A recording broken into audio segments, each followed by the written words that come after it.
let's talk Nintendo World Championships. I watched most of this. This was a nearly 4-hour event. I did not even.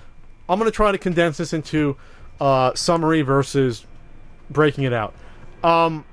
Very mixed on Nintendo World Championships. I tweeted all my thoughts going into it as it was going. I think, obviously, you knew this was going to be... Nintendo's paying for this event. They're paying for the Nokia theater space. You knew this was going to be basically a long infomercial, which what it was. It was a long infomercial. That said, they could have done better presenting the competition and presenting the competitors and describing what was going on. So I'll break it down. You had 16 competitors, 8 qualified at the local Best Buys around, not local to you, around the U.S. Then they picked 8 people from the internet, 6 speedrunners. I'm not sure how they chose these people. I'll get into that later. Then they chose Egoraptor from Game Grumps, and then they chose some other guy from something I can't remember. I don't remember. Some other guy from the internet. Don't remember right now. Probably someone has 2 million subscribers. Don't care. Not the point. So the competition was interesting, good and bad, in that it wasn't head-to-head against each other. It was 3 rounds. And then the 4 winners from each round moved on automatically. The top ones moved on. The bottom 4 went into the Underworld to fight to stay alive, and the bottom 3 would go home, and that one person would stay alive. Okay? So the first round was Splatoon. Yay until you have to watch it for 25 minutes straight. I've watched it for 25 minutes. The problem with Splatoon, and it looks like, at least to me, much more fun to play than to watch. I think... Well, how did they present it? Because I'm trying to figure out how you're supposed to watch 2 teams. It's fun to watch one person. Well, they would cut back and forth between one... I actually tweeted out my suggestion. Nintendo actually did it like 10 minutes later, which I thought was funny. They showed one screen at a time. You didn't know who the hell it was. First of all, they didn't introduce any of the competitors, which I have a huge problem with. You have people that... in some locations, probably went up against 800 other people in one, didn't even introduce them and give a chance to speak. That's kind of a slap in the face. That, to me, is a little weak. Even like a game show, talked for like 35 seconds. Oh, what do you do? Oh, that's interesting. You do this. Like, like Mark Summers and Double Dare would do. I'm into my dog and beads. Yeah. Oh, okay, great. And then yeah, moving on. You know, didn't really do that. Didn't really present who they were. You had 3 commentators at one time besides the host, Kevin Pereira, who used to be, I think he was on G4. Yeah, that was a long thing. Okay, I don't know. Sure. So he hosted, and so they did Splatoon, and then so it was basically 4 sets of 4 teams, of 4 on 4, 4 on 4, and 2 out of 3 rounds. And then the losers faced each other, and the losers went down to the Underworld. It took forever. So you would track one person at a time. You couldn't follow what was going on. Well, that was the problem. See, okay, because I want to say, like, I have fun watching people play Splatoon, but I'm trying to imagine trying to track watching 4 people on one team and then 4 people on another team. That's a mess. They finally at one point did a 4-screen split screen where it was 2 from each team, but even then they switched off of that and went back to 1-on-1. So the whole time they're explaining some of what's going on, but the problem is that I quickly learned never playing Splatoon that while you can build up an insurmountable lead, really the last minute of the match is what matters. Not if you're good at holding a choke point. Well, they just went back and forth because there was multiple times during the broadcast where like, wow, looks like the orange team's out of it, and then the other team comes back and wins. And so, well, again, while it looks really fun, it looks like there's just too much going on at one time and having to switch back and forth to truly follow what's going on with the constant firing. It doesn't seem like a good at least they proved it wasn't good for competition to be able to do a good commentary. No, it absolutely would not be good for a live competition where anyone is trying to watch 2 teams play against each other. It's a fantastically easy to follow and very fun game with a lot of strategy if it's just you, your gamepad, and the TV. So, but the way you're describing it does sound like a nightmare. It was haphazard. Yeah, it sounds like sounds awful. And plus, like, oh, that guy's doing well, and it's like, I don't know who that person is. I don't know who's on this because team. you didn't introduce any of them. I don't know. I don't have any stake in what I'm watching. I have no idea who's on the blue team, so I don't know if you didn't mention until they lost who's on whose team. So okay, so that was the first round. Underworld Challenge was next. where the 3 Underworld challenges, again, to stay in the game, not be sent home, were all the old, quote-unquote, old-school challenges. First one was, we've done this in the marathon, I beat you at it, first to get the Triforce in the first level in Zelda. The first piece of the Triforce. No, you did that, but I don't think I ever did it. Well, you didn't do a challenge? No, I didn't do it back. They just timed me. You did it. It was you had to do it with just bombs, I think, was what someone wanted you to do. No, I thought I had like 2 minutes or something, or 2.5 minutes. All I know is that I did not do that. That was the challenge, which okay. was it's a cool challenge. Yeah. That's where I started to really look at who are these people that they chose to beat arbitrarily, because you had people grabbing freaking rupees instead of just running towards these are if these are speedrunners. I'm not gonna go through who was who. I don't know. All I know was at that point they didn't belong there if they were doing that. But it'll get worse as I go on. So that was the first challenge. Second challenge, the second main challenge, which was really, it's like world premiere blast ball, and the whole crowd deflated at that point, because it's like, first of all, why is it another team game? Why am I risk of being thrown out because my teammate sucks at a game? I thought that's really strange, especially if I competed individually at a Best Buy and waited 8 hours in line. Now the fate of my existence is because I'm playing with an asshole who sucks at Splatoon. Like, why does that make sense? Believe me, I yell at my fellow Splatoon players with no voice chat all the time. Are you turning into a good Splatoon player? Is that when you're excelling at? Surprisingly, I'm actually doing pretty good at Splatoon. Now I want to play with you. But Vonnie is insanely good. Okay, we can once she I get is insanely good we at can that do game. We can do team podcast or something. So it was Blast Ball, which is a 3DS game. The first thing I thought was this like a canceled game from Nintendo Land that they're doing? What is this? It's an unskinned game from that Metroid game they're putting out. That's what I thought. I was just like, what's going on? So basically, it amounts to it was a video game version of Crossfire board game where you shoot at a ball, it goes into the goal. I kind of want to fucking play that. I'm gonna be honest. It looked fine. I even tweeted, this looks fine. Doesn't belong in Nintendo World Championships. Looks fine. Right. Because the whole crowd was deflated. It was another, all right, let's have freaking 10 minutes of this, as now you're down to 12 competitors instead of 16 for this round. So now we got to go through multiple rounds of this. And it was just one of those things where it's like, again, I was like, okay. And the crowd didn't care. This wasn't like, I thought Star Fox would have been a cool reveal to do a mini sort of game like they did back, at one of the at the Blockbuster Championship in the store. All right, so those losers that lost their Blast Ball game, which again looks fun, don't think it belongs to NWC. Go down to the Underworld. The second Underworld round was really cool challenge. This is the one I do not have a huge amount of experience with. This is the one I would have faltered at. Was you had to Super Metroid, you had to kill Mother Brain and escape in the fastest time. Oh, that would have been perfect for speedrunners, ideally. You would think that, but then 2 couldn't even defeat Mother Brain and died. I could have done that with confidence. Could have beat Mother Brain. Getting out, we'll see. Not to rely on my platforming, having never played a lot of Super Metroid.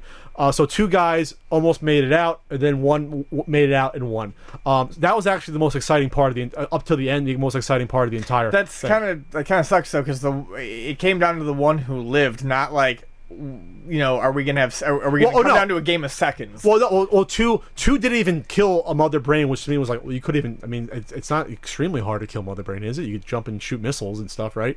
So then the 2 escape, and then the 1 was going up. The other one, and I couldn't remember if 1 got before 1 hit the lava, but 1 won. And so basically, 2 out of the 4 only made it out. Third game, which should have been. I tweeted this. Should have been the leadoff game. The one that in my mind should have been Mario Kart 8 was the leadoff game. Should have been the one to lead. Was the game there? It should have been in the leadoff, because it's not. First of all, you can have freaking 8 people do it at once if you want to, and plus it's still individually based. Yeah, they did it in sets of 4, which was fine.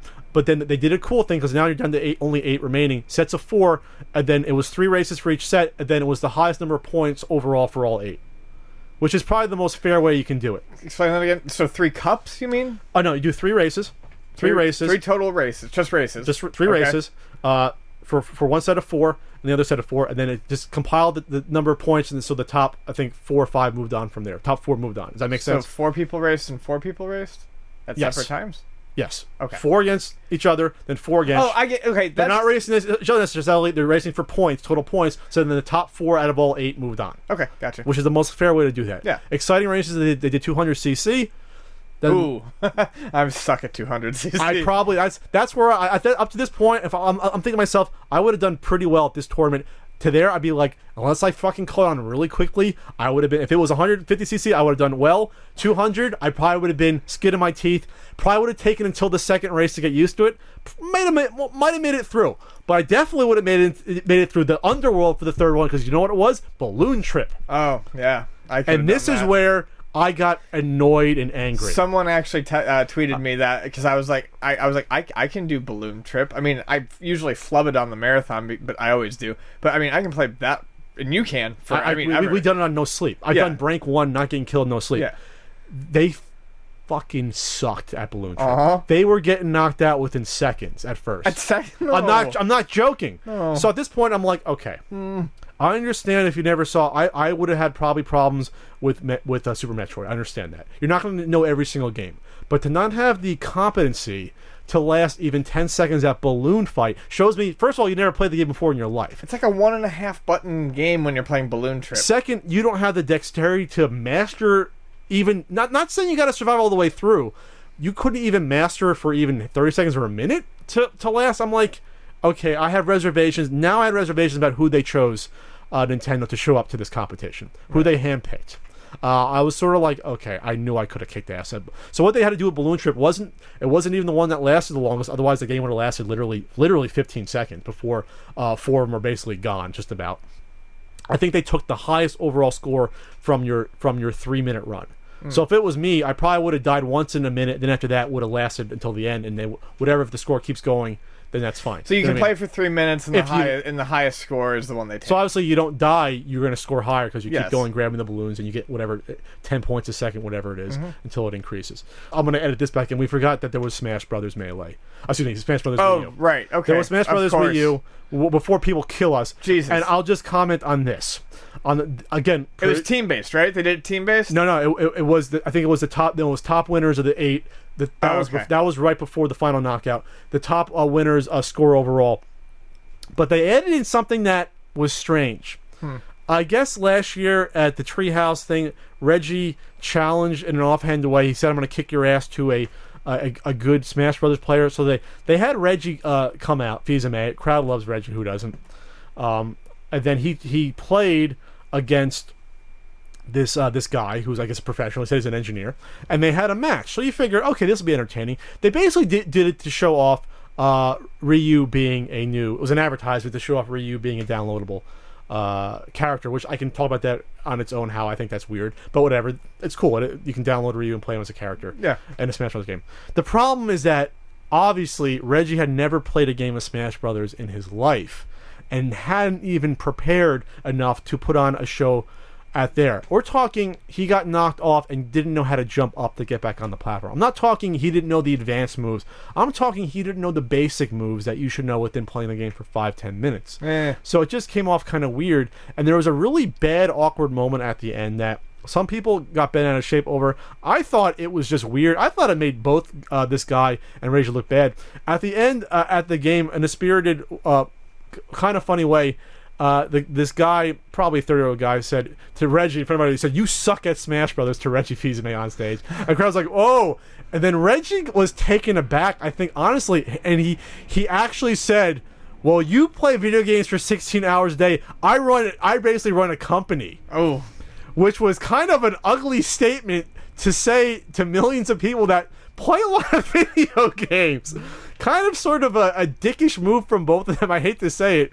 I don't want to get on Reggie's bad side, but I was like, that wasn't the best way to handle a situation like that. That sounds like a mess all around. That was sort of... I know you wanted to advertise everything. You wanted to get every single inch of advertising space at this event that you possibly could. And squeeze every dollar out for your DLC for Smash Bros. I had no idea Ryu was coming out as a downloadable character. That was not the proper way to do that.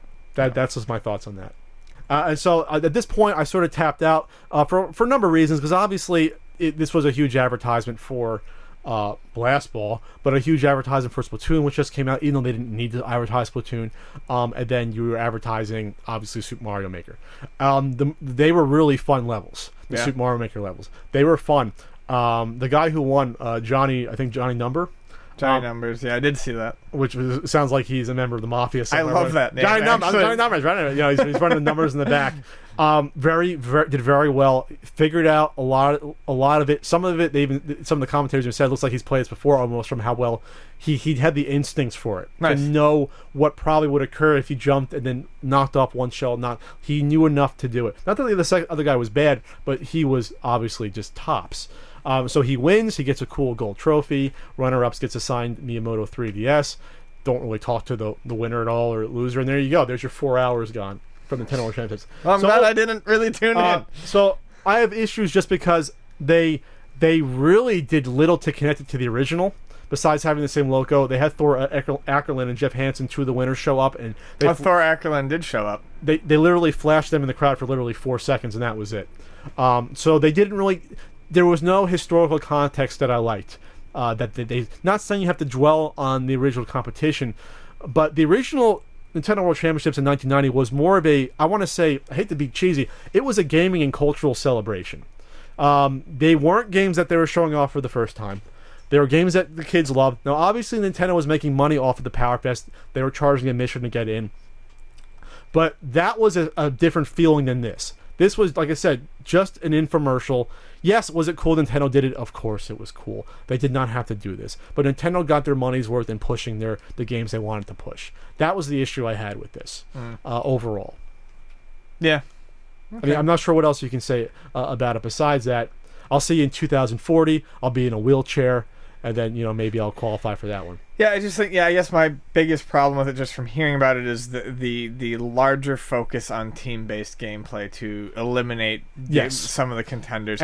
I don't so much have a problem with, Splatoon just shouldn't have been picked, as much as I love it. No, I'm a massive fanboy at this point, but, it just doesn't make any sense from a spectator perspective and the team perspective. Same, if Blast Ball was team-based, same. Mario Kart 8 makes perfect sense. That makes perfect sense. And all of the Underworld challenges sound like they would have been perfect challenges for, to stay in it. It tests individual player skill. If you had to delegate the old school games just to being the knockout ones, the final knockout, I'm okay. I'm actually okay with that. I'm not saying they should have Legend of Zelda being a main game, but having the team based stuff was just a killer. Sure. To start it off that way. Again, I got to rely on you. If you suck at this game, no, I'm out. How is that fair to them? How is it fair to the individual competitors? And plus, it was kind of lame. I thought this event was going to be over an hour and a half, almost 4 hours. I'm like, holy shit! It shouldn't be a half hour playing Splatoon or a half hour playing Mario Kart. It should be as much as possible head to head, play at the same time, go. Yeah, I figured it would be a lot snappier. Was this? Well, no, it definitely was not snappy. It was anti-snappy.